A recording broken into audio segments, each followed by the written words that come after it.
આદિશ કી જય.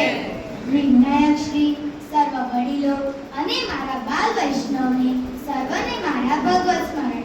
હું શાળિયા વિરલભાઈ મણિબા પાઠશાળામાંથી આવું છું. આજે હું તમને શ્રી મહાપ્રભુજી રચિત 16 ગ્રંથોમાં 10મો ગ્રંથ, સૌથી નાનો ગ્રંથ એવો ચતુશ્લોકી ગ્રંથ છે કે જેમાં શ્રી મહાપ્રભુજીએ આદિદૈવિક 4 પુરુષાર્થોનું વર્ણન કર્યું છે. તો આવો એનું આપણે સ્મરણ કરીએ.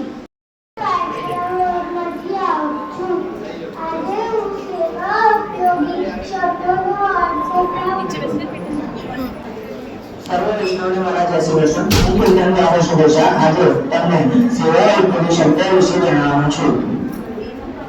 ખાસા પણ શ્રી ઠાકોરજીના ઉપયોગનું, સેવકી એટલે કે સેવકોના ઉપયોગનું, ખાસા કરવા એટલે કે હાથ ધોવા, અપરાશ એટલે કે સેવા દરમિયાન એકાદશીની સૌને વધાઈ.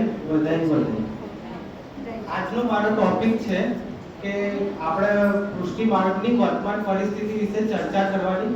એમાં શું પ્રોબ્લેમ છે, એમાં શું સોલ્યુશન છે, એમાં શું પ્રોબ્લેમ છે, એમાં શું સોલ્યુશન છે, એના માટેની ચર્ચા કરવાની છે. શ્રી મહાપ્રભુજી રચિત 16 ગ્રંથમાં 6મો ગ્રંથ નવરત્ન ગ્રંથ છે. આ ગ્રંથ તેમને ખેરાડુ ગામના વતની ગોવિંદ દુબે માટે રચ્યો છે. તેમને અલૌકિક ચિંતા ખૂબ જ થતી હતી.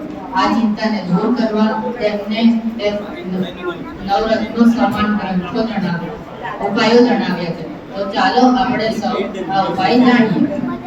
ચિંતા કાઢી નકાર્ય